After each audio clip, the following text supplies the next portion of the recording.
Its energy surrounds us and binds us. What's up, everybody? Welcome back to episode 21 of Carbonite Convos. I'm your host, Nick Ramsey. You can find me at Funko Stud on all major social media outlets. And I'm joined here by my co-star and best friend, Alec Porterfield, aka Wallcrawler Pops. Alec, how we doing today, man? Uncle Stud, what's up, man? Not much. Love I don't love the think you've. little shout out to the the pop stuff, man. Love I to don't bring think. that up. I don't think you've ever called me Funko Stud once in our lives. I swear. Oh my Hey, goodness. gotta Gotta gotta you gotta mix it up a little bit.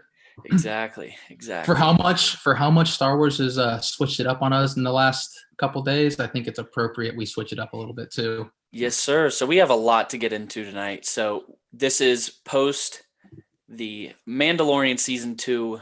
I think it's safe to say we were as blown away and as emotional as every fan that we've seen. I've seen some that weren't in favor of it, but I think like most fans, you and I were completely blown away. This meant so much to me and so many other people. Like I can't even begin to dive into that. Like it's incredible. No, absolute dude. It at monumentous event Yes. Yep. for the community. Um, Hmm. just as a whole, future, past, everything, big day. Again, what a time to be alive. Dude, I get emotional just thinking about it because, yes, unfortunately, I've seen some naysayers and people that talk negatively of it. But for the most part, especially when you look at our reaction video, if you guys haven't watched our reaction, definitely check it out. It's been our most viewed episode by far. It was, and I think it had to do with how emotional we got.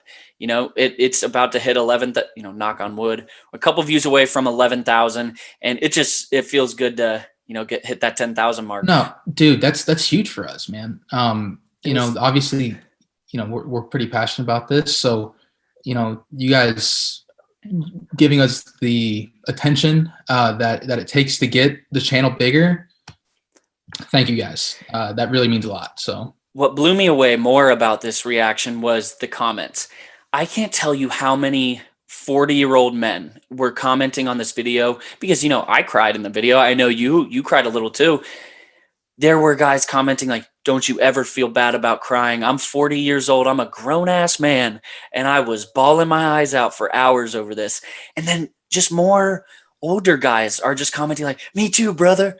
And it was so incredible because it not only meant a lot to us, but so many other people, and especially the generation that grew up with the original trilogy. It was so cool to see that. it'll be really cool to see in 20 years. I guarantee the Star Wars franchise is still growing. Like we'll be able to do the same thing Yes. for someone else one day. And it'll be really cool to make that connection. Yes, it will. Yes, it will. Sorry, move the mic. I think this is one of the best times to be a Star Wars fan in general. We're not going to get into detail about the new shows coming out because I'm sure most people have heard of them, but if you haven't heard, there are 10 new Disney Plus shows that are on the way that are solely about Star Wars. So there's a lot to dig into that we did in a previous episode, but we just don't have time tonight because I would love to get right to this Mandalorian episode, finale. Dude, so much to dive into, really. And I think the majority of the episode will be spent on the character that made this whole thing possible, Mr. Luke Skywalker, legend. But let's just get right into it. So the first thing, and for everybody that's out there, I just have kind of how we're basing the show. I just have a list of little topics that I want to bring up before we get to talking about the man himself. So the first thing that I thought was pretty cool was it starts off, we get a Lambda class Imperial cruiser holding Dr. Pershing with two other Imperial members. I don't know what their ranks were, but we just get right into the action. But I think the more intense thing was when I don't know if he was an officer, but the one Imperial was holding Dr. Pershing hostage. He said a couple things that really stuck out to me. One, he was talking about just the Death Star. It's always interesting to hear about the Death Star story. from someone with an Imperial experience, because to him, he called the galaxy, he called Alderaan, it was the best step towards order and against, what did he call it? Against terrorism. So I think that's a lot to take in right in the first little couple seconds. What do you think? No doubt. It really makes you again look at it from their perspective. Like, Yes. what for one thing to start, what like type of person was that character? Jeez, smacking that thing around. Right. No, but what kind of person was that officer? Like, what type of training, what type of experience did it take for him to get into that exact situation? Like, because we've talked about it 1,000 times. Like, is the Empire truly evil at its core? Like, at what level? Like, where does like that type of guy stand? Which I think this whole season has added perspective from the Empire's end. Yep. But and secondly, he said while the galaxy cheered. So not only did your planet get blown up with everybody you know, the galaxy was happy about it. So I don't. That guy lost people he fought with, that he trained with, that were probably close to him. Yeah, I don't want to misconstrue it, but I still don't feel bad for it. Like, I do in a sense. Like, the human in me feels bad for another human, but also I don't agree with anything the Empire was doing, because I don't think it truly was about order. I think it was about power, but there's a lot more to get into. What about 100%. some of the? Well, real quick, so with that same guy, something I've always wondered, like, exactly how many people did die in the Death Star. So, like, trying to do like the math, not really the math, but like the timing of events. Like, he was one of the fortunate ones to escape. Yeah, between Alderaan's explosion and the Death Star's explosion. Precisely. So, like, how many people ended up escaping the Death Star that day? Like, what percentage of that was that of the casualties? Like, just exactly how many people come in and out of that thing every single day? No, I know. It's a planet-sized factory almost. Literally.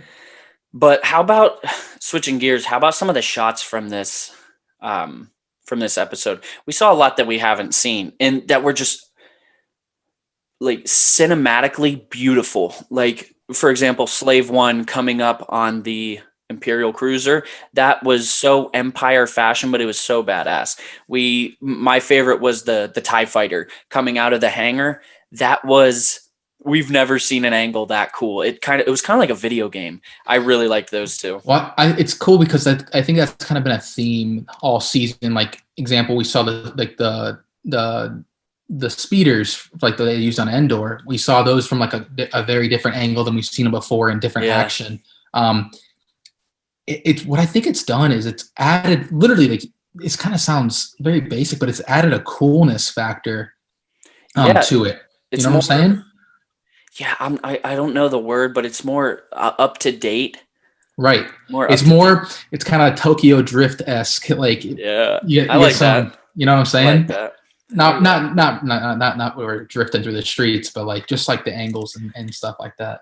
So those were a couple cool ones of ships. I like one of my favorite shots, other than every shot with Luke. One of my favorite ones was when Din and Boba came into the cantina, and it just shows them kind of like side by side, and then they just look across at the same exact time, and then obviously they find Bo-Katan and Kaska Reeves. I can never remember her name. They find them. Interesting. Yeah, that was an interesting meeting. Introduction. Yeah.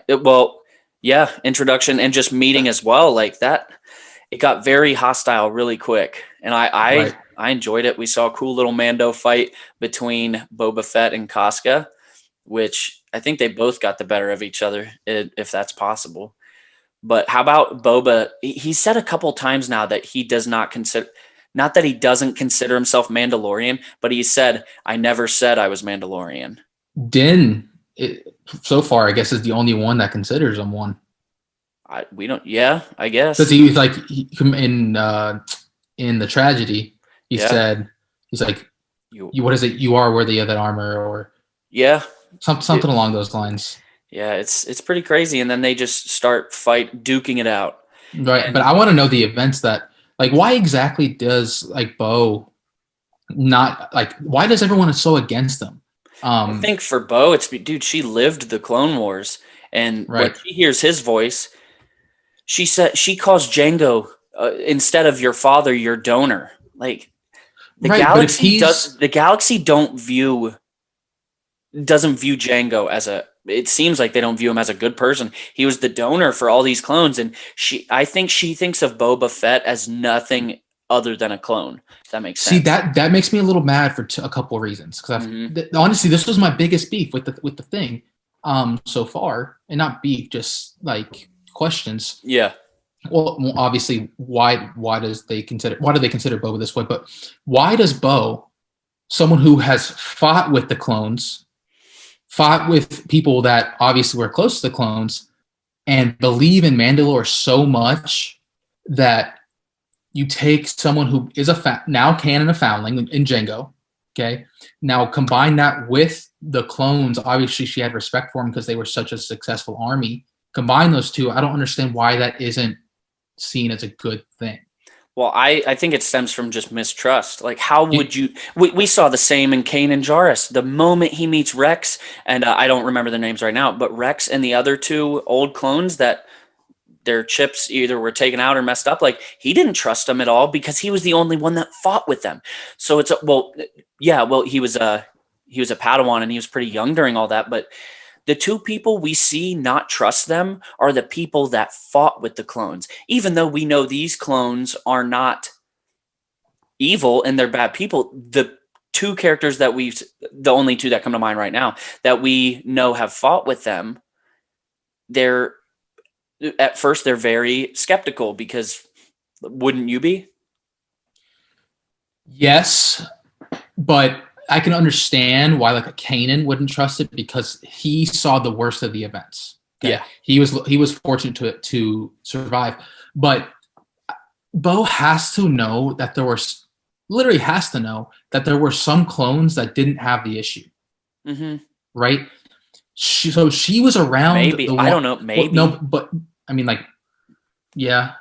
But like she was more than likely around like the clones that never had an issue, so she knows it's a possibility versus like Kanan never was. Yeah. So to him, it's 100% these clones are bad. No, I get it. You know what I'm getting at? No, that was the only thing sure. that kind of it didn't upset me. I was a little confused on the hatred.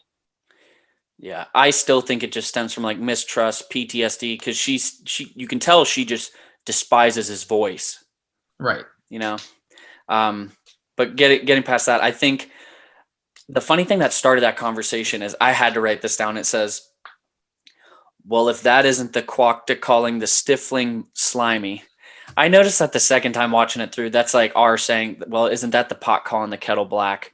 Which would be like, wow, me telling you, wow, you're such a Star Wars fan. It's like, oh, wow. Like, yeah, exactly. Isn't that the Quokta calling the stippling slimy?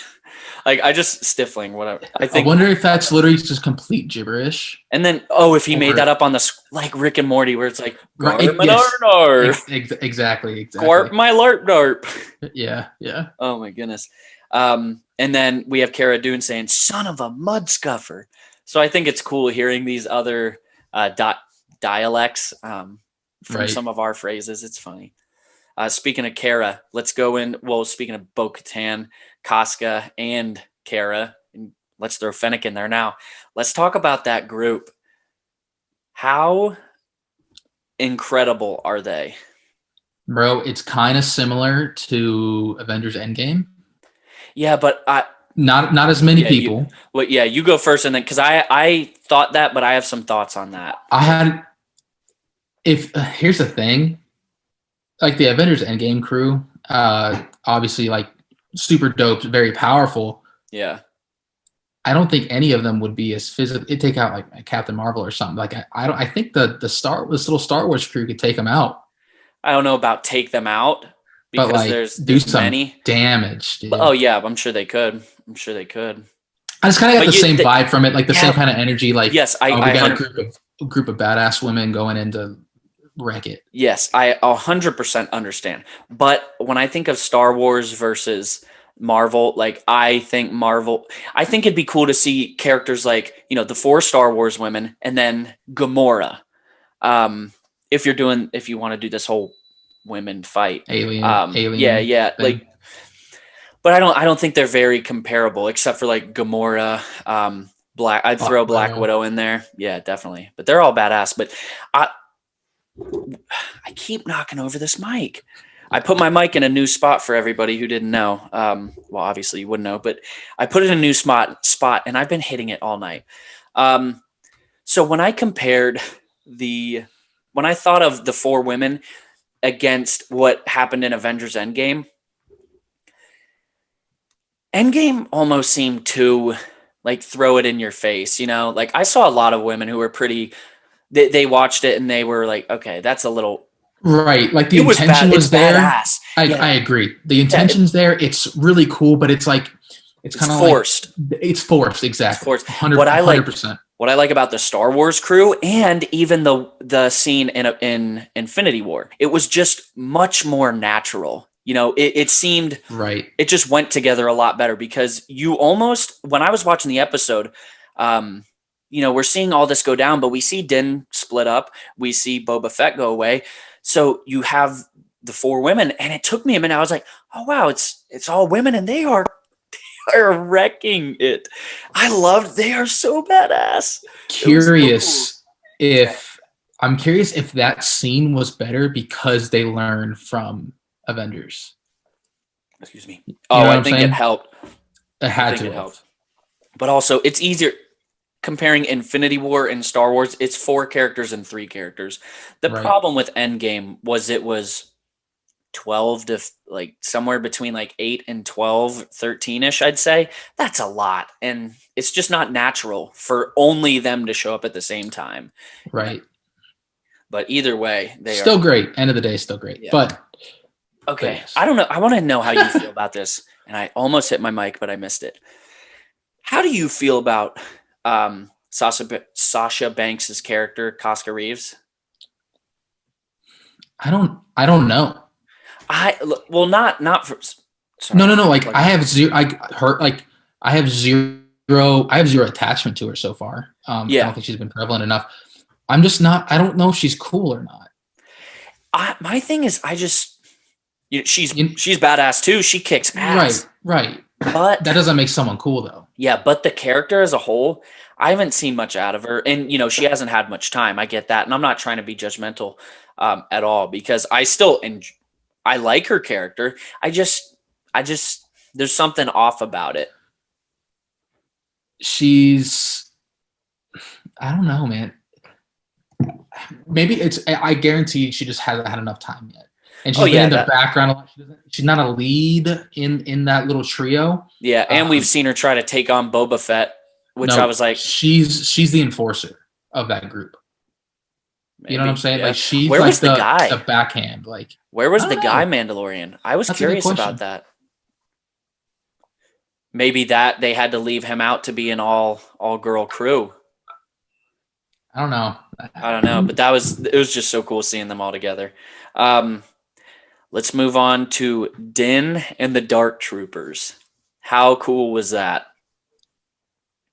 Dude. Yeah. I like how you're just like, dude. Yeah. Which explains it crazy because sometimes you're at a loss for words like, yes. The only like, and this is from a very realistic perspective. This literally does not matter. Mm-hmm. But like, where did he learn how to fight with the staff? I've seen. Yeah, no, that's a good point. But dude, just because we didn't see him, we've never seen him with a staff. I don't think that like he's a Mandalorian. Like I'm sure at some point he learned. God. Right. Did you hear that? That was terrible. At some point he learned how to fight with a stick. You know, like I'm sorry. No, he's a warrior. Sure. He that might not be his specialty. It looked like it, but that might not be his specialty. But I'll compare that. We'll just jump right into his fight with Moff Gideon. We'll go back to the Dark Troopers. With Moff Gideon, what I noticed, I just did it. Moff Gideon. With Moff Gideon, he had to attack Din by surprise.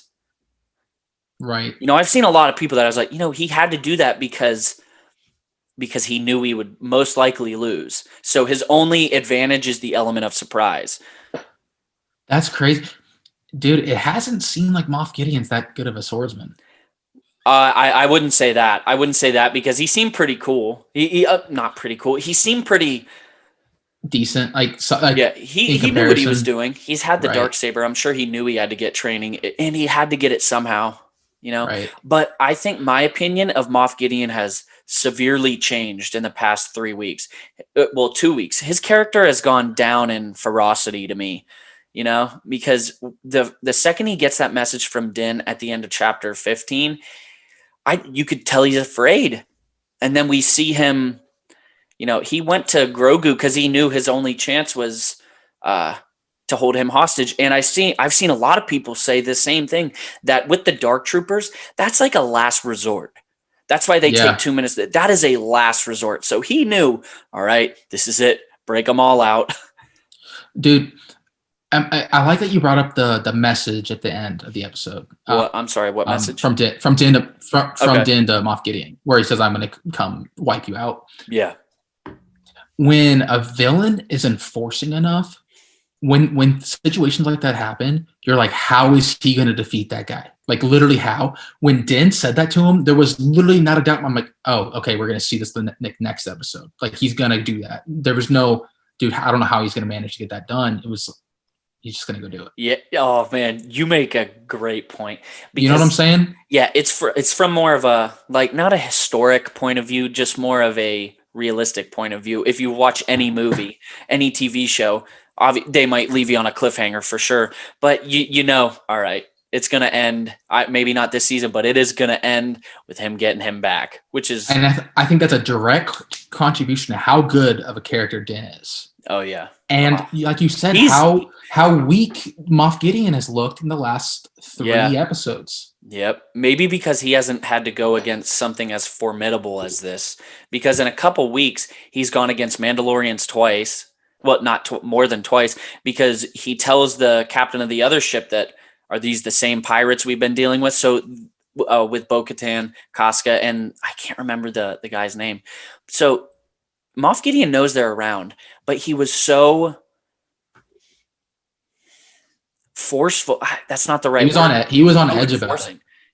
Yeah, like he was just, I thought he was one of the best villains we've seen. And he still is. But in these past few episodes, you finally see his weakness, you know? 100%. It's crazy. What else? Go ahead. I'm curious. What's the actor who plays Moff Gideon? Giancarlo Esposito. Love him. He's a phenomenal villain. He always is. I don't know, maybe if that was the correlation to why he was so intimidating, or not, but maybe. I don't know. Let's get to the duel between him and Moff Gideon. That was impressive. I saw I can't remember who, but someone pointed out this little kick flip that Din did. He was holding the spear like this with the end over here. Moff Gideon hits it this way, so it's behind him. He like kicks it with his boot and like swings it around, like kicks it up, catches it, and just whacks the Darksaber. Dude, it was really, really cool to see the Beskar hold up against the Darksaber. Yeah, I think how it heated up like that. Like it. This is, I mean, kind of obvious, but like it's not 1,000,000% lightsaber proof. Like, no. Hold it on there for a minute, like it'll kill you eventually. But Star Wars Theory made a good point about that. He said that yes, Beskar is resistant to lightsaber blasts and stuff during combat and quick strikes and stuff like that. But he makes a good point that if you held a lightsaber, or as we saw the Darksaber, you see it heat up eventually, or even decently soon, it's gonna melt through it. So yes, it's resistant to it, but if you stand there with it, lightsaber is still the most powerful thing in my opinion. No doubt. So with the Moff Gideon fight, when that was happening, we were talking about like realisticness of the likelihood that they'll beat the villain. Yeah. I did question it just a smidge when his whistling birds were gone because he had used them on that what's it called? Dark Troopers. The Dark Troopers. On one. On one of them. He used all of them. Yeah, I think he knew. He was like, might as well use them all and fight for my life. The thing is he got to show us, and he's done it on numerous occasions, what he can do without the whistling birds. But fighting Moff Gideon, one of the most formidable things we've seen him fight so far, he had to do that without, because they're kind of a cheat. They're kind of a way out, you know? And it's cool to see them fight without that definite way out. So that fight was intense. It was beautifully choreographed.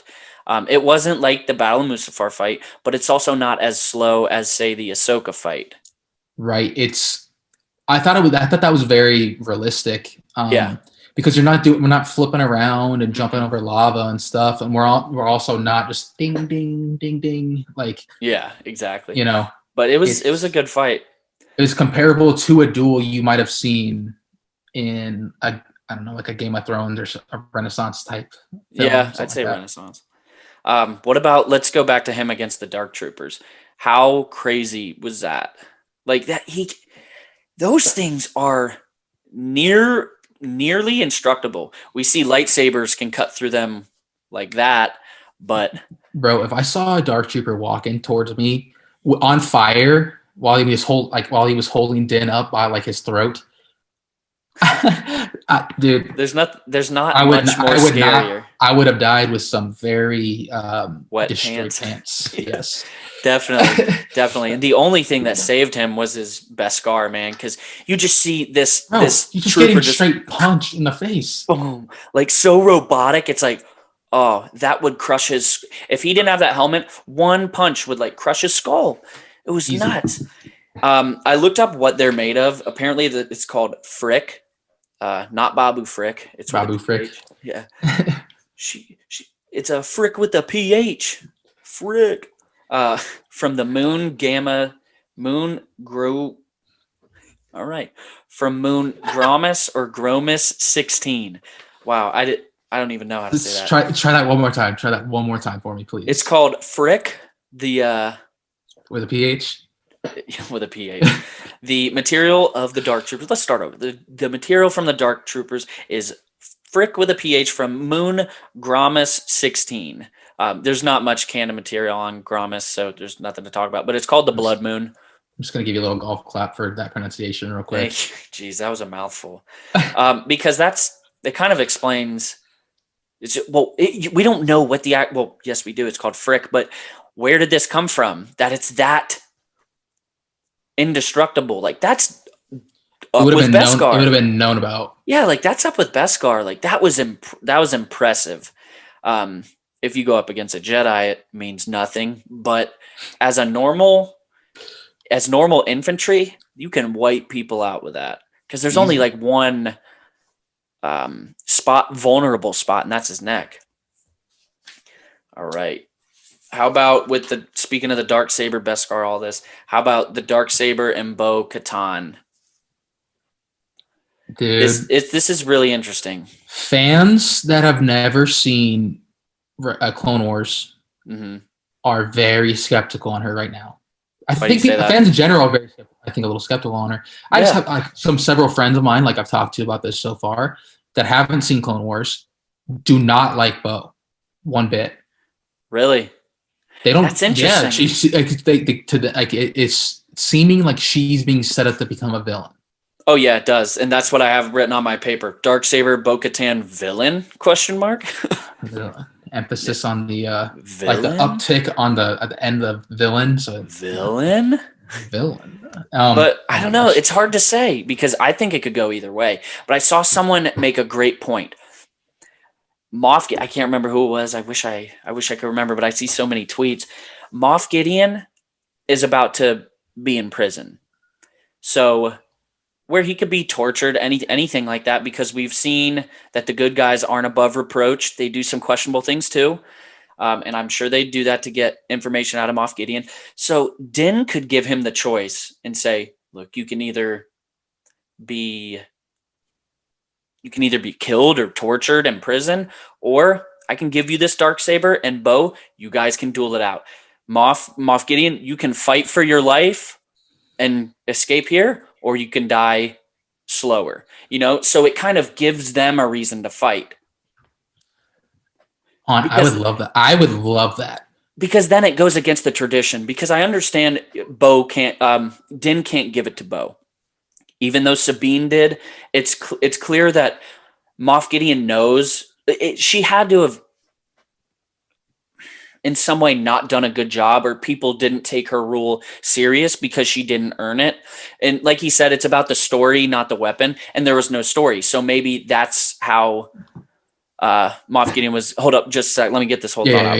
How Moff Gideon was able to get the saber. So now it goes above tradition. Din can't give it to her, but hey, Gideon, you can either take this and fight for your life, or you're gonna die. Which that gives Bo her one goal. That gives her chance to fight for the Darksaber and take the throne of Mandalore, because then that's a story. Personally, I would love that. Yeah. Realistically, I don't think that will happen. No, I don't either. There's no way. But no, I don't either. Even if that were to happen, and I don't know if it's kind of a theory or if this is stupid or not. What if the reason that, I like how you go into a thought. I don't know if this is a theory or stupid or not. It might be completely dumb. Might be. Tell me if this is stupid, but I don't know. What's the reason that Bo has been skeptical as hell about Din this whole time? Now very concerned about the Darksaber. Like even if it were to give it back to Moff and the challenge again, what if she is concerned that he is more worthy than her, or would do a better job, or that she's simply not good enough anymore? You know what I'm saying?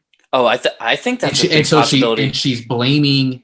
Now she's going to blame Din having it as like a cop out of having to try to do it. I just wonder if we're going to see them fight for it, because Din doesn't care about it. Right. Because let's say they end up fighting and he beats her. Like, what then? He doesn't give two mud scuffers about Mandalore. So what then? And he doesn't want to kill Bo-Katan. For all we know, I was going to say he thinks she'd do a good job, but it doesn't matter because he doesn't give a shit. Right. But I think there's a lot of potential with that. And some people are saying, well, where do we go from here? It's like, what do you mean? There are so many questions. Yeah, dude. Even I'm a little on her right now. I did not like the vibe she presented at the end. No, because she felt threatened, and extremely. she just even though Din's a threat, but he's not. Like if it comes down to it, yes, he is a threat in the sense of if they had to fight, he would be a formidable opponent. But he's also not a threat because he doesn't want to do that. So there's a big gap there. She's also been kind of sketchy all season. Like, you think? She's lied to Din several times. Yeah, she changed her mind several times. Like that alone. But you could tell she still trusts him, because she wouldn't have given up Ahsoka Tano's location if she didn't know he was doing something for the better. Well, and I think that's part of the reason she's intimidated by him. Yeah. He's been through a lot. He's done a lot. They both have. Yeah. Dude, Din, and I'm going to call him Mando. Mando has been, dude, I might have to redo my top 10 character list, because he has been, I love him even more, man. No, 100%. After this, Luke might be up there too. Well, I think the biggest competition is what's going to happen when Hayden Christensen comes in as Anakin, because that's going to be a real tear jerker too. Bro, he's going to be in every episode. Really? They said he's going to be in every episode of season 1. I did not know that. I could be wrong. I could have read it somewhere that it wasn't true. Yeah, but that's what I saw. Huh? That'd be really neat. How long he'll be in each episode? I don't know. But the first time we see him, The first time we see him, we will see another generation of people bawl their eyes out. I'm crying 100%. Oh, major. dude. Losing oh my it. goodness. Let's just get right into Luke Skywalker. Luke MF Skywalker. I just have written on my note Luke Skywalker. From there? I haven't personally talked to anybody that was upset by that. I know there are some people who didn't love it, but I have personally not talked to someone who wasn't over the moon about it. No, I haven't talked to anybody. I've just seen people be like that and you have to expect that from Twitter. People are arguing about The Last Jedi again, and it's just ridiculous. It's like, at this point, come on. Yeah. No, Luke wasn't what we all wanted him to be in The Last Jedi, but who cares? That it is what it is. At this point, it is what it is. Obviously, not everything can be perfect. Luke was not perfect, but I think this could have been an attempt to fix that. Was like this type of moment. Yeah. I mean, but you can't say fix because it's all relative. Yeah, it's subjective. It's all subjective, because some people will say this is fan service, but dude, no, it's not. And who cares? Luke Skywalker is back, and he's in a crazy important role. He's changing. Literally, the character has become one of the most iconic characters in Star Wars in Grogu, Baby Yoda. And I'm going to give you an example. Bro. I went looking at Christmas lights with my two nephews last night. They're both 5 years old. And they have all of these Yoda blow up Christmas decorations. And it's Yoda. And I know they're 5, but they're like, Baby Yoda. And I'm like, hey, no, guys, that's just Yoda. That's Baby Yoda. That's regular, schmegula Yoda. Yes, and it's interesting because now people see Yoda. I'm sure the Mandalorian fans that didn't know it, they think when they see Yoda, they call it's, hey, Baby Yoda. It's like, no, that's Yoda. Oh, so that's Yoda as a baby? No. We've been having that conversation for over a year. But back to the point, you're taking one of the most newest iconic characters in Star Wars and putting him with arguably one of the, I'd say, except for Darth Vader, the most iconic character in Star Wars. 100%. So I have no complaints with that. And we got to see Luke. Let's count the times we've seen Luke use a lightsaber. And I did this in our lightsaber time, the Skywalker lightsaber timeline. I did that. There's not a lot of action. He fights Darth Vader with it. Yes. He used it in training, but he didn't use it really in A New Hope. And I'm not talking about the green one. I'm just saying him battling with a lightsaber. We see it again in Return of the Jedi. Both of these battles are great battles, but it's like those shots of the TIE fighters. We're seeing these updated battles of how it would be now, because you see Luke walking in there just like Vader did in Rogue One. Everybody's seen it. Vader being like that, it looks realistic. And this was another one of those that just feels so authentic, so realistic, watching him just destroy the Dark Troopers. Paired with the music, that was one of the most incredible pieces of, not cinema, just media that I've ever watched. Like, that was so emotional. Dude, I completely agree. How cool was it to see how similar his entrance was to Vader's in A New Hope? It was really cool. Really dope. Coming really out of the smoke. Like my father before me. That's beautiful. And picture that being Anakin, like instead of Vader, like Luke and Anakin, father and son. Dude. Oh my goodness. Game over, man. Oh yeah. Game over. We just, when the X-Wing flies in, automatically, I held my tongue saying it was Luke for a minute, in preparation of something happening, it not being him, but in my mind, in my heart, I was like, that is Luke Skywalker. Did his X-Wing look a little different to you? No, we talked about this, dude. I looked at it and like purposefully too. I couldn't see it. Maybe I don't know. It is small. I don't know. It just looked, paint job off or something. I don't know. I don't know. It is very small and not hard a big to deal. See. Not a big deal. So he walks through that hall. Then you see the green saber. I can't get over the music. Like, if you haven't, obviously you've watched it, but no, I'm not talking to you. I'm talking to everybody. Like, go back and just pay attention to the music paired with the fact that Luke Skywalker, someone that means so much to so many, is back. It's so emotional. It really is. It's ridiculous. But moving over to, sorry, go ahead. You go first. No, I was gonna go back to when we saw the green saber, bro. Oh my gosh, you know it right there. I mean, we got hype, dude. My mind was blown. I was like, that was pure, just like. There's so many memes about it. No way. Yeah, and again, I'm gonna bring it back. I was trying to keep my hopes up. Like, oh, maybe it's not Luke. Maybe it's something weird going on. Yes, I know. I'm going to bring it back to our first breakdown, man. You said it's not like it's Luke Skywalker when talking about the Easter eggs. It's not like they're doing something big like here's Luke Skywalker, but it's little stuff, and I like that. And now we've seen Luke Skywalker, and he's just the ultimate badass now. He's the ultimate Jedi. Vince says, "Are you Jedi? Are you Jedi?" I love that because. Yeah, in the original trilogy, yes. Like, yes, he is a Jedi, but like now he would be a master. Like, yeah, now he would be potentially sitting in a council. Now he is like an expert sword fighter. Well, exactly. It's hard to say because I just thought this was a much more like he was a much more intimidating. And. He had so much more experience now, too. He had 5 years between when we saw him declare himself, I'm a Jedi like my father before me. Do you think the level of calmness he had as he came into there is part of that reason? Because in the original trilogy, correct me if I'm wrong, he is always much more timid a little. I don't want to say timid or flustered, but he looks a little bit more tired, like he's physically fighting.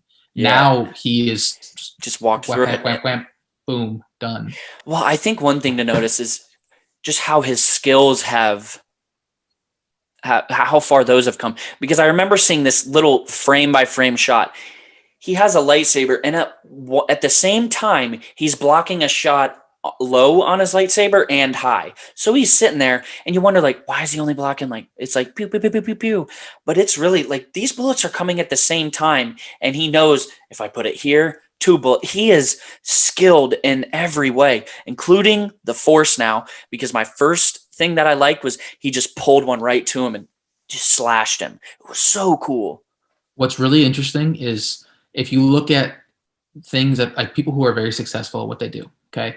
Just like with example with swords, like samurai, and then like animals who hunt like extremely well, and athletes who can perform at a really high level. What makes them able to do that well is the ability to do it slow. Yeah. Okay.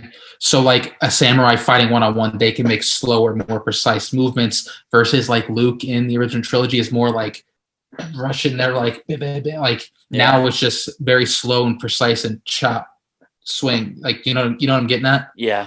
No, you're absolutely right. It's because, and I think when you think of, let's say, a pitcher, Game 7 of the World Series, he's sitting there, he has no nerves. That takes a lot of mental stability, a lot of mental toughness. And when you think of Luke Skywalker as a Jedi, I'm not going to say and probably been in that situation before. Yes. Equivalent to Game 7 of the World Series in Star Wars terms. He sits there, and I'm not going to say he's conquered being calm and just completely conquering his nerves, like, oh, I am never nervous. Nothing like that. Just more of you go and do it with a confidence, and you can just tell he's not nervous. He's experienced, and he has that mental stability. And you think of how the Force connects with that, how strong he is mentally with the Force, because a lot of that is the Force helping him too. So you just think of how intense his like what all has he done to that point? Yeah. Like what type of people has he taken out? What kind of situations has he gotten himself into? Like, yeah. How about the Force crush at the very end? Because that's forbidden of a Jedi, which makes you think maybe he's more like Ahsoka in that he sees the ways to not be arrogant to the dark side, not be arrogant to it, and use it for your advantage. Now, I'm not saying he's using the dark side, but the Jedi are not perfect. They were not perfect. So things had to change in Luke's new Jedi Order. Well, that makes it cool because you'll be able to see the transition of what he becomes in the sequel trilogy, which is a little bit. He like obviously is so against those ways. Like he is like Ahsoka to where he's developed to start to change his philosophy, but it seemed like over the years, like that had negatively affected him. Yeah.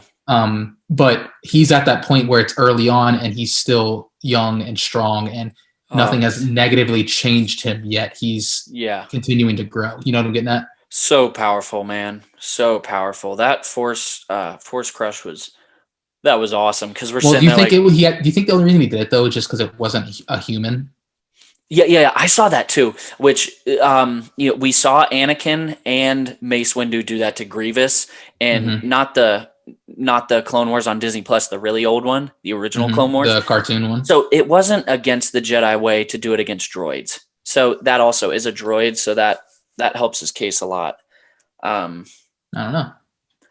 How do you feel about Mark Hamill doing it? And do you think he's going to do it moving forward? I love it. I thought that was really cool. I'm really glad. Like obviously, like the biggest like fan it would be Sebastian Stan right now. I would not have from a recasting side. From a recast, exactly. They don't have to recast. There was no point in bringing in a different person for that one opportunity for it to look very differently than it would have what just CGI could do. You're exactly right. And I had a conversation about this with one of my buddies too, is that because he said, oh, I wish they would have just gone recasted the role because they're going to either have to go with the deep fake or the de-aging forever, or it's not going to be as cool when they switch. And I told him, I was like, I think the exact opposite. I'm with you. I think the exact opposite because in that moment, Luke Skywalker's return in the most popular show in Star Wars history and giving a run for one of the most popular shows in history. I'm not going to say it's Friends or anything like that, The Office, but like, man, The Mandalorian is now iconic. You see it everywhere you go. And Luke Skywalker made his appearance in it. So I think they couldn't have done that without figuring out Mark Hamill. It's going to be different. It would have had a completely different impact. Yes. Like it would have still been like, yes, it's Luke, but no, that is Luke. That is Luke. That is Mark Hamill under there, de-aged. That's his voice. That is Luke Skywalker. And I don't think they, like you said, in that limited role, they could use deep fake. I'm sure they spent a lot of time on that, making sure that was as realistic as possible. Because that's your one chance. As they should have. Yeah, exactly. Because that's your one chance. He comes in at the episode, and you can tell that's not him doing all the moves and everything. Like that's somebody else. But you don't expect that. One, Mark Hamill's old, and you don't see his face. But for the moment where he is taking Grogu and showing up with R2-D2 again, introducing himself to the Mandalorian and Boba Fett. Oh wait, Boba Fett wasn't there. I'm sorry. But to these characters, it had to be Mark Hamill, and you're right. It wouldn't have had the same impact if it wasn't. Which now it is Luke Skywalker is back. Now I don't think it's a problem whatsoever that they go with recasting him. So I think it's got to be Sebastian Stan. See, I agree with you like 99.9%. Yeah. Okay? Let's hear. There is one more opportunity they have that the deep fake I will personally would be a fan of is if him and Ahsoka met. Yeah. That would be the one more time where it could be, or if it was something with Leia, I don't know. Well, let's think about him and Ahsoka, because it wouldn't have to be an action shot. He could be standing still again, much like he appeared in the finale. Yeah. Just Mark Hamill's voice again. Just them two. You know what I'm getting at? It doesn't even have to show his face the entire time. Yeah, I agree. I think that would be the one of the, because I'm sure there's another explanation where, oh, no, he'd need to be there for that too. But I agree with that one. I'm just trying to think of how it could be possible, because you'd have to, if he's training Grogu, you need Sebastian Stan. You need to recast it so he can be more versatile, you know. Agreed. And they could keep doing it where Sebastian Stan plays him when he's doing this, but when he's talking like intensely, it's him. They could get away with that, but I think they're going to stick with one or the other, and I think it's going to be recasting. So I'm trying to see a realistic world where they could slip Mark Hamill in there again. Whether I don't think they don't know. can. I don't think they could. If they're gonna do it, just full send it. Because if the voice changes every so often, what I was thinking, the only way it could is if he makes one appearance in a show, right? If he makes one appearance in the show, and then it transitions to recasted Luke. But I don't see an opportunity of him meeting Ahsoka before we see him training Baby Yoda. I agree. I mean, what do you think the chances are we see Luke again? Like, I think it's high. I definitely think we'll see it. Maybe not. He's gonna have to get Grogu back, so he's probably gonna go to a temple of some sort. I don't think in depth we'll see a lot of training between them, but I definitely think we're gonna see it. But one other thing I wanted to point out too was when he said, when he was trying to convince Din, that to trust him, he said, "I'll give my life to protect the child." I was like, I don't know. I don't know how to put my feelings toward that phrase in words, but that was a lot for Luke Skywalker to say, "I'll put my life down for this." Well, for him. Sorry. I completely agree. Yeah. But I'm curious, like, just how much Luke knew about Grogu. Yeah. Obviously they had connected through the Force on the mountaintop. But what exactly does he just know that this is one Force sensitive child, or does he know the situation that like the go ahead. All right. So if you compare, just so you can help keep me on track, because it's kind of long, I'm going to compare Grogu communicating with Ahsoka and Grogu communicating with Luke. When we see Ahsoka and Baby Yoda, they've had hours, because she meets him during the daytime, and then we see her talking to him at night. Well, not talk. You see her communicating with him deep into the night, it looks like. So they had some time. Baby Yoda was only on that seeing stone for 10, 15 minutes max, maybe 30, because Star Wars time's always different, but that's not a lot of time. So in the time he was with Ahsoka, he pretty much told her his story, like his whole life story for the most part. I'm sure with Luke, he just kind of gave him the basics, like, hey, like this is what it is. And we don't even know if he was in World Between Worlds. Like, this could get so in depth, because if he's in there, time is very different. So Luke could have very well known what was going on. And he was going in there thinking Moff Gideon was there too. So on top of the Dark Troopers, he probably I don't know, maybe he did. But if he probably knows. He probably knew about something about the Imperials. Think of, now we're going to get a connection with Luke and Thrawn, possibly. Ooh. How dope is that? Yeah. Because I feel like Moff Gideon is going to be, I feel like he is going, maybe not immediately and maybe not next season, but he will die semi-soon. You think Moff Gideon will die? Yeah. Yeah, I definitely. I think that's realistic. Because like he's served his, it's kind of like. He served his purpose. Yeah, it's Herzog's character from season 1. I really liked him as a villain. He was very poetic, like the bounty on the child was the most. Yeah, I got you. Isn't it against your code to like stuff like that? Like, he was a different villain. He never wielded a saber, or I don't even remember, a blaster, but he was gone like that. I was like, oh wow, I thought he was more of a politician than anything. But like, he was the first villain we know in the show. We're like, oh wow, this is the bad guy, the client. And then we see him die. We're like, oh, this goes much deeper. Now it was Moff Gideon for this whole year. Us thinking, oh, Moff Gideon. We got the rumors that he's Force sensitive, which I don't think so really. Mm-hmm. But he has the Darksaber either way, so he's powerful. I think he doesn't have the Darksaber anymore. We've seen he's gotten bested pretty easily. The first confrontation he's had, he got bested. So I think he's kind of served his purpose. And then we're going to move on into Thrawn, hopefully. Right. And then you never know, maybe Palpatine eventually, like, again, because it has to connect to the sequels. Like, I know they're not retconning the sequels.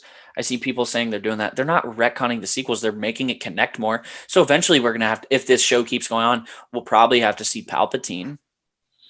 Yeah. I mean, we don't really know. Yeah. We don't know what he's consisted of. Right. We'll see Snoke. Oh yeah. Oh yeah. You're absolutely right. It's much more realistic. We'd see Snoke. Like we might get like a sense of Palpatine or something. Maybe like it's an insight to it, but I don't see that. I don't see us seeing him. You never know. You never know. So that'll be dope. Going back to like the show, how about Baby Yoda asking his dad for permission to go with Luke? I don't want to talk about it, man. Man. No, I'm just kidding. Someone pointed out when Din when they're saying goodbye, there's a tiny light reflecting off of Din's armor, and it's in a broken heart. It's so sad. Oh, really? Man. Yeah, it's very small, but I saw who knows if it was on purpose. I saw some like tweets and stuff. It was like, why didn't he give Grogu the ball? Or what if like Grogu ends up creating a lightsaber and uses that ball for like at the end of his hilt? That'd be cool. That'd be so dope. That'd be really cool. I saw some people comparing it to like, what if the ball reminds him of R2-D2's dome? And I'm like, that's a stretch. That's a stretch. My gosh. What? Because he was very willing to go. Grogu was very willing to go with them when R2 showed up. He walked right over, and a lot of people think that R2 stole. And we'll talk about this if you want to. A lot of people think R2 took him from the temple. And sorry, where was I going with that? Oh, but some people just think they definitely knew each other. So they're like, what if that's why he likes the ball so much? Is because it reminds him of R2-D2? I'm like, that's what I was saying. Like, that is a stretch.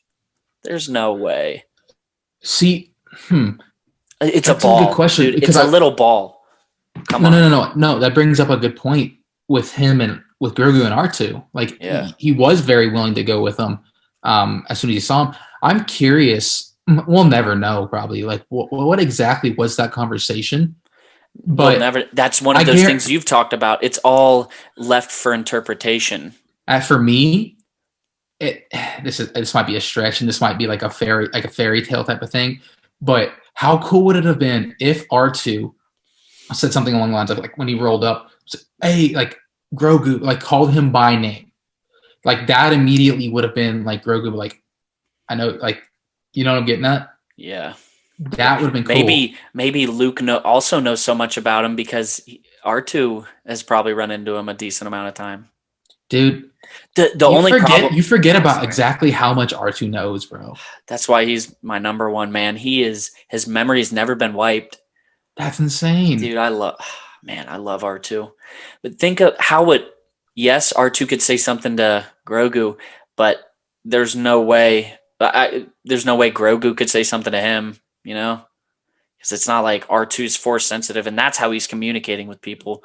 True. So he wouldn't be able to understand Grogu. He doesn't back. speak baby babbling. But he probably R2 probably understands that, like other droids, like IG-11, that R2 knew Yoda. He knew in the mathematician brain he has, Yoda lived to 900. The average human is 60, whatever.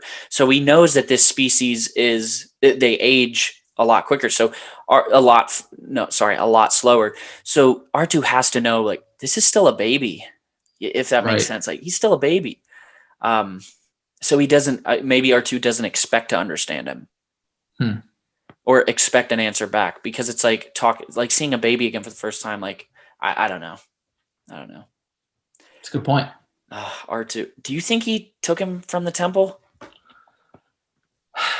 I think it's a stretch, man, again. How? When? Well, a lot of people are saying, well, yeah, he was with Anakin in Revenge of the Sith when he fought Obi-Wan, but he wasn't with him the whole time, which is true. It is true he wasn't with him the whole time, but how was R2 going to be at the temple?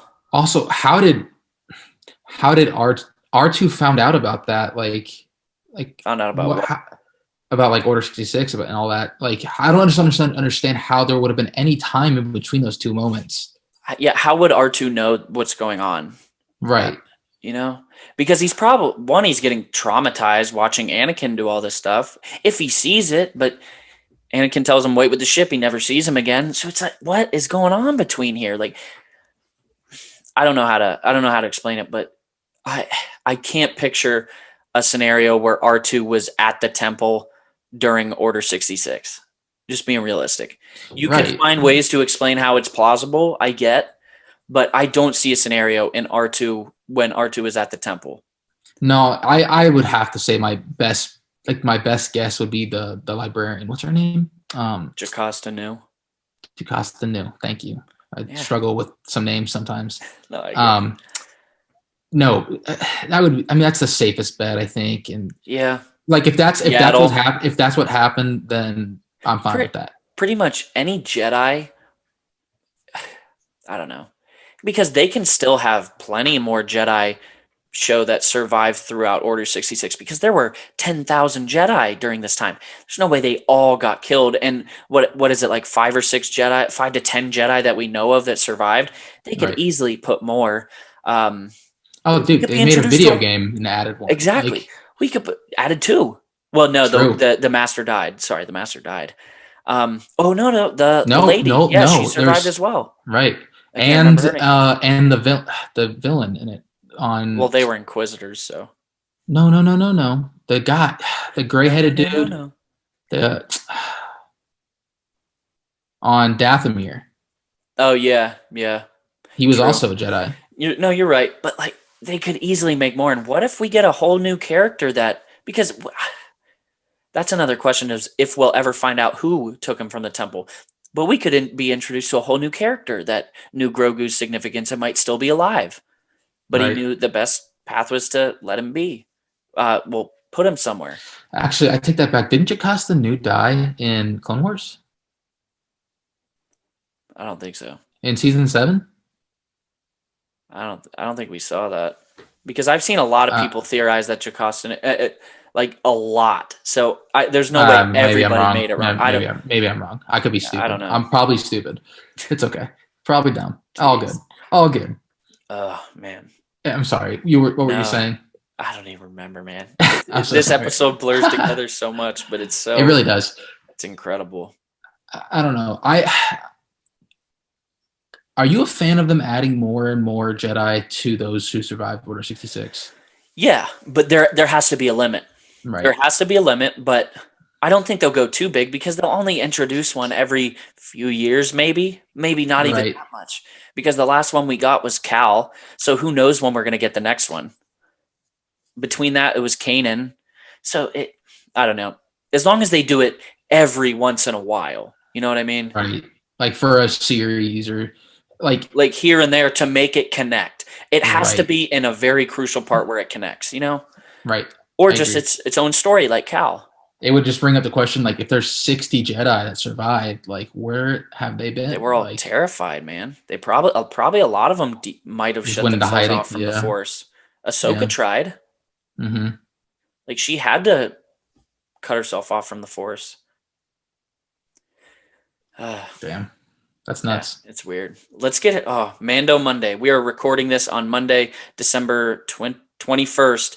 And, oh my goodness, Mando Monday happened today. So let me change the camera really quick. Some of the things we had announced. We had the Darksaber. I'm so excited for the Darksaber Black Series. Hey guys, I apologize for what just happened with the screen. I noticed that I was recording it a little different the whole time, so it's going to be like this from here on out. But back to the point, I was saying we had the Darksaber come out today, which that's the thing I'm most excited for. It's about time we get a Black Series Darksaber. Better than that Walmart toy. I was happy with the Walmart one. It was that thing was pretty sweet. It's funny, I bought one. You gonna give me that one once you get the Black Series? I don't know. It's funny because I bought one for me and I bought one for my nephew who's 5. It's like I'm buying things a 5-year-old gets. But man, it's dope. It's a dope sword. Dope. It's dope. Funny story. Go ahead. I was cleaning up my apartment because that weekend that you had came to visit me and we were hanging out for a little while.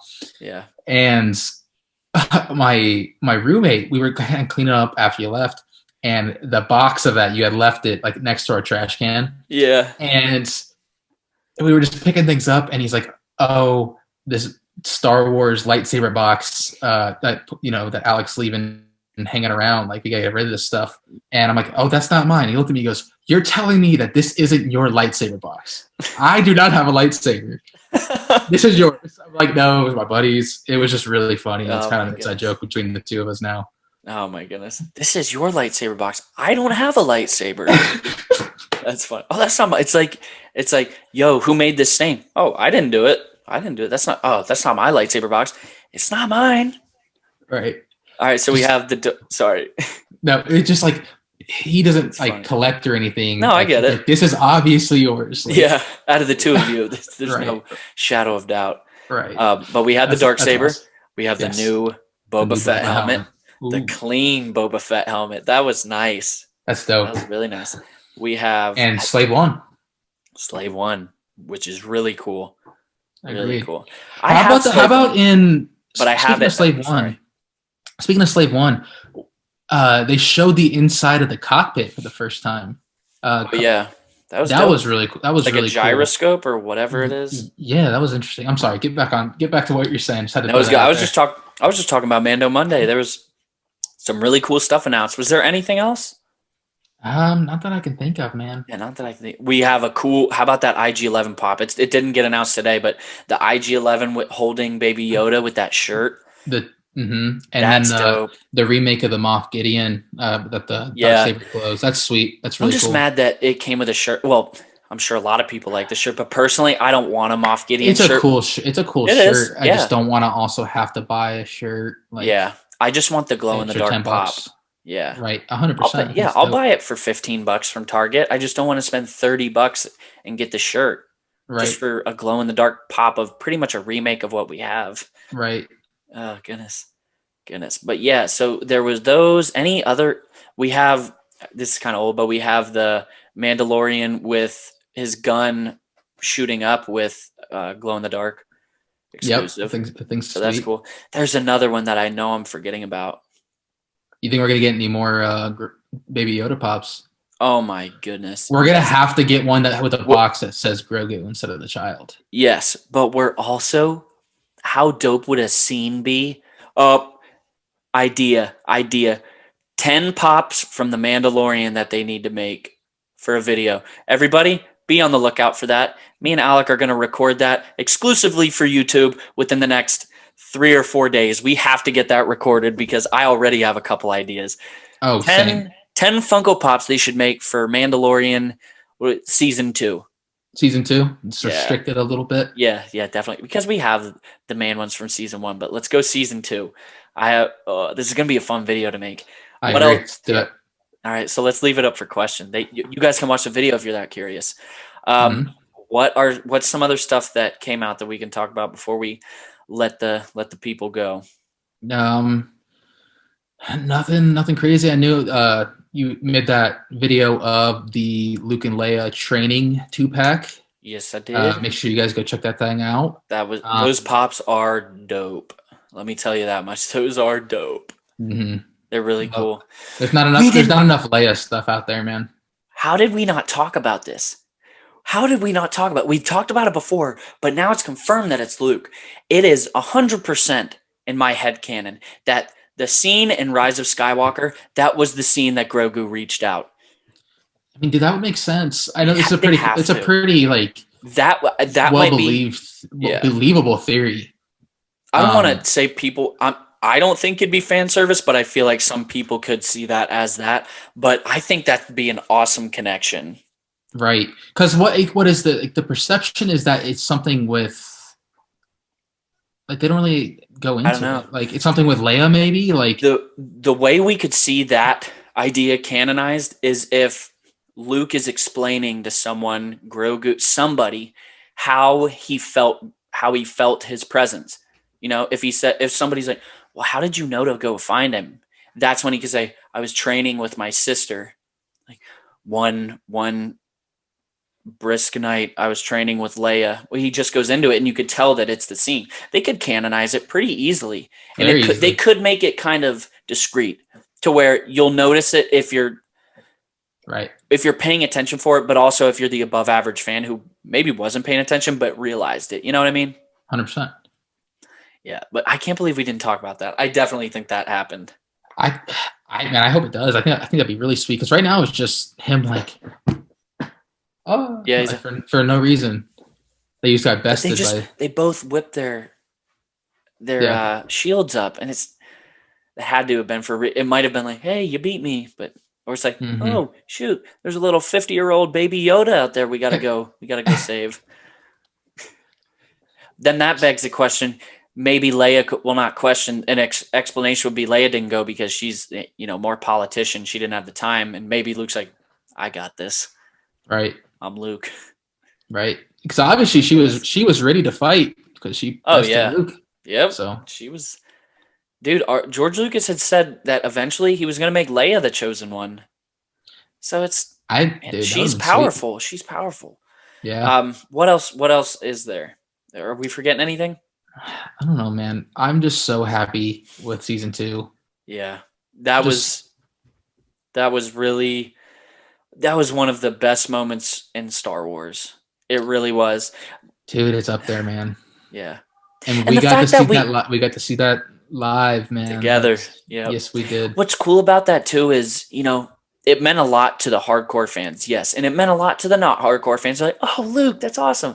But it's cool that that people who were not a fan of Star Wars before The Mandalorian, who their introduction into Star Wars was The Mandalorian, they think, oh, Luke Skywalker. That's what my friends have been telling me about ever since I got interested in Star Wars.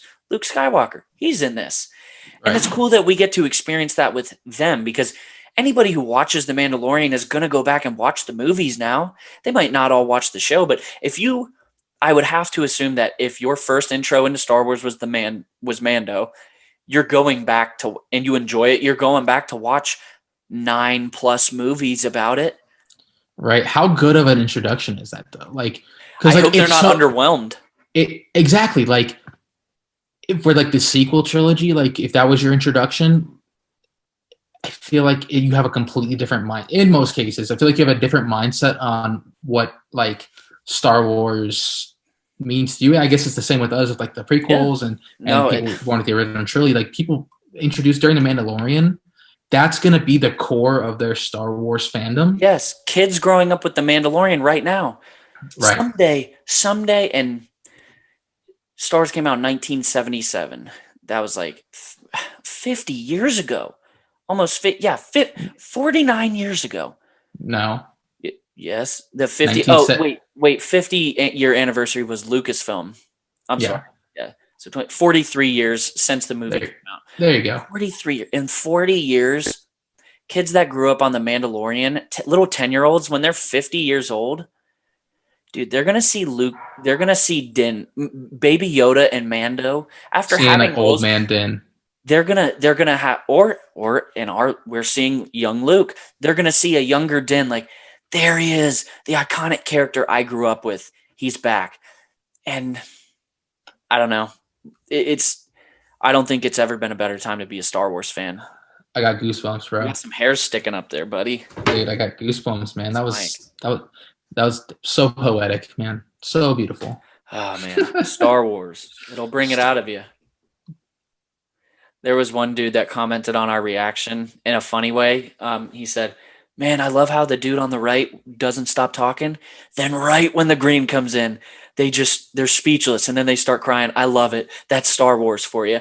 And I commented back like, sometimes that's the only way to get us to shut up is to throw something at us like that, where you're literally speechless. You're like, yeah.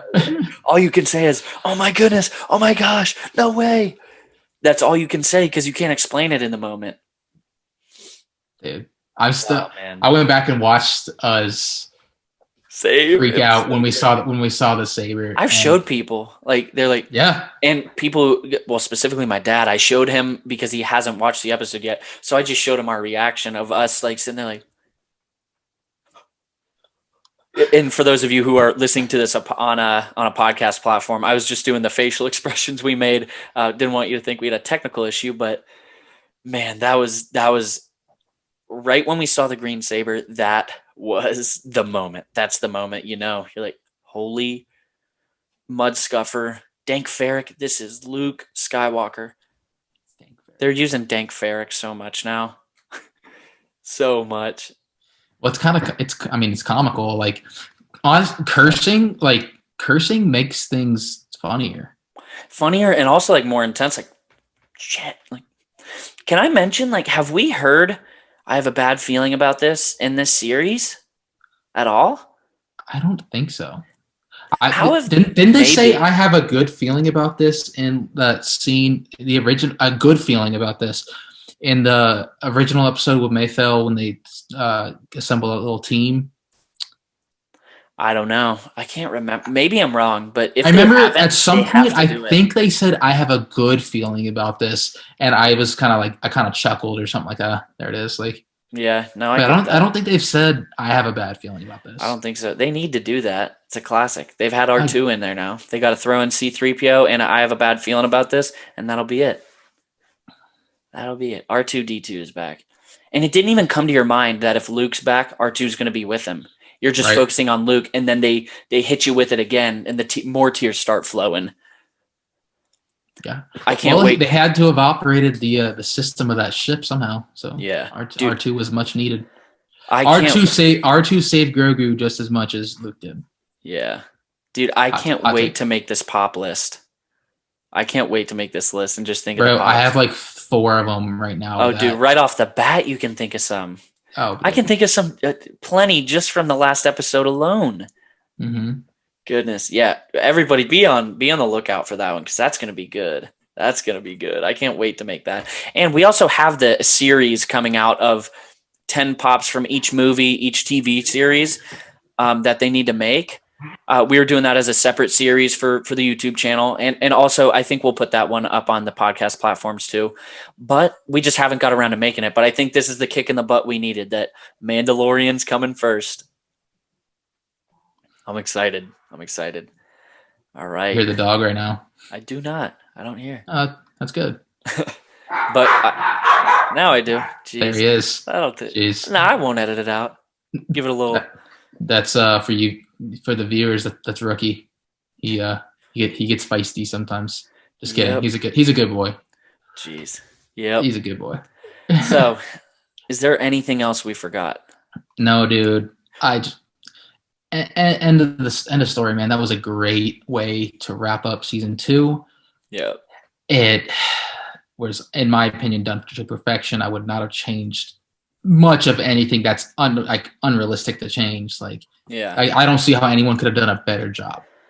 So I am completely trusting in the hands that the future of this franchise is in. And that's very relieving.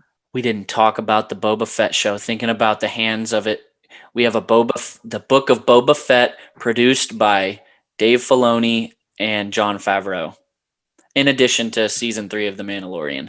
We did not talk about that yet. How did we? I wrote that on the back of the paper.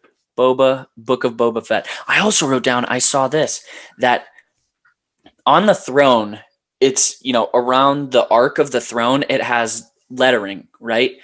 And it says repeatedly, Boba, to the effect of Boba's throne and Boba's palace. Along the chair, it reads that across the whole throne, that it says Boba's throne, Boba's palace. So that just got me wondering. We're like, I have so many questions because we've always seen that as Jabba's palace. So there's a potential that it was Boba's before Jabba's. Possibly, or maybe it could be just it's his now, like just as a cool little subtle thing, like, hey, this is Boba's palace and Boba's throne now. Maybe it doesn't go back to as in-depth as it being his at one point, but it could, that's dope. Yeah. That's really dope. Cool. I did not know that. He just murks Bib for fat tuna. Bib Fortuna. How do you work fat into there? I don't know. Bro. Let's hear it. Excuse me. I love Fennec and Boba together. Yeah, that's a duo. They're very similar. Yep. Very similar. They're both. What if they did and beat the hell? Oh, yeah. They both. Well, Fennec would have died. They both defeat death. They both escape death. Yep. So they've seen some things. I was just thinking, I don't think we should put this in the list, but think of the latest collector core box was an end credit scene of Cap in the chair from Spider-Man and Fury fading away after Thanos' snap, which both came as a post-credit scene in Marvel. So what if in that fashion they had a scene of Boba on the throne and Fennec right there? That's a must buy. You gotta get it. 100%. That is Especially because we man. don't have many Boba pops. If that came out of nowhere, yeah. zero Fennec. We have, I think, 4 Boba Fett. No, aside from right. Aside from all the Futuras and the concept ones, pops that actually have his armor look like Boba Fett with the color and everything. I can only think of him getting his bounty where he's pushing Han Solo, him in Slave One, the original Boba Fett pop, and then the one of him blasting off. I can't think of any more that actually have him in it. No, that's it. And then the 10-inch, but that's a 10-inch. I think huge. They're bastards. annoying, bro. Yeah, but some of them you just have to get. You're like, I gotta get this. I only have one, and you're giving it away. I found that for $20 at Target. That was when, dude. That was one of the hypest days ever. We first started collecting. We're like, he said, "Hey, bro, I have these big pops. Hulk. Yeah, we have these big Hulks. You want it?" I was like, "I mean, yeah, but how much is it?" No, you would have paid for 30. I feel. I know because there weren't too many big ones yet. And there was one that we loved. Right, let's do it. Right. And you found an exclusive in the wild. Like, I found it. I gotta get them both. Right. But you called me and you're like all hype, like, dude, I'm gonna get it. Do you want it? I was like, yeah, sure. You're like, I'm gonna go price test these real quick, and they were $20. $20. Yeah. We're like $10 off. Hell yeah! Like they mispriced or something, and it just makes you realize like the little things like that. Yeah. Oh, definitely. So you're absolutely right. That's about collecting. And one of our hobbies now, when we see each other, is pop shopping. So it's like it's far more than having a little Star Wars collectible. It's the relationships, it's the memories, like, because we have a lot of memories finding pops, going and just getting pops, Comic-Con, everything, Comic-Con, man. bro. All this stuff. Yes, sir. I miss it. We're gonna be at Star Wars Celebration 2022. We have to. Anaheim. No doubt. Well, I'm there. We gotta go. But I don't think we should keep the people too much longer. Everybody, again, we couldn't be more thankful for the support we got on our reaction video. It's on its way to 11,000 views, and so many genuine comments about how this episode made them feel, how our reaction, how happy we made them. It was so, I haven't felt like this from the podcast yet. And this was a really special one. So I appreciate everybody who did support us on that one. It means a lot. Don't forget to follow us on everything, especially on YouTube, because we want you to see this content like this. And, we want to make it as big of an impact on all of you as we can. So definitely subscribe to us on YouTube. Like our videos if you like them, comment, let us know your thoughts. We really want to hear feedback, but just subscribe to us so you know we can so you know when the videos are coming out. Follow us on all major podcasts and social media platforms at Carbonite Convos. And as you can see, I have an Instagram to point the other way, buddy. It's down here. Here. I wish my hand would pop up. He's Wallcrawler Pops on Instagram, and then I am Funko Stud on, I don't know which order, TikTok, Instagram, and Twitter. I hope I got that right. But just give us a follow on there, and then you can check our Teespring. I know this one is right, for artwork. Well, not artwork, just designs from a couple of the last episodes, including one from the season finale that I think you guys will really like. Alec, what else? And then we'll let him go. Nah, that's pretty much it, man. That was a great conversation, man. I thoroughly enjoyed that. Yes. That was a lot of fun. It was. That's why when we thought we were gonna have to reschedule, I was like, oh, man, we got to talk about this. We have to. So I'm glad we were able to talk about it. And guys, don't forget to check out the video on the 10 pops that should be made for the Mandalorian coming out. I'm gonna put a deadline of Thursday or Friday. Oh wait, that's Christmas. Coming soon to Carbonite Convos. Coming to a theater near you. To a YouTube screen near you. There it is. Until the... All right, Alec, let's let the people go. It was good. It was good talking to you, man. I'm sure I'll talk to you in about 5 minutes. Say, hey, that went well. Yeah, I like it. No doubt. But guys, until the Funko Pop video, may the Force be with you guys. Remember, the Force will be with you. Always.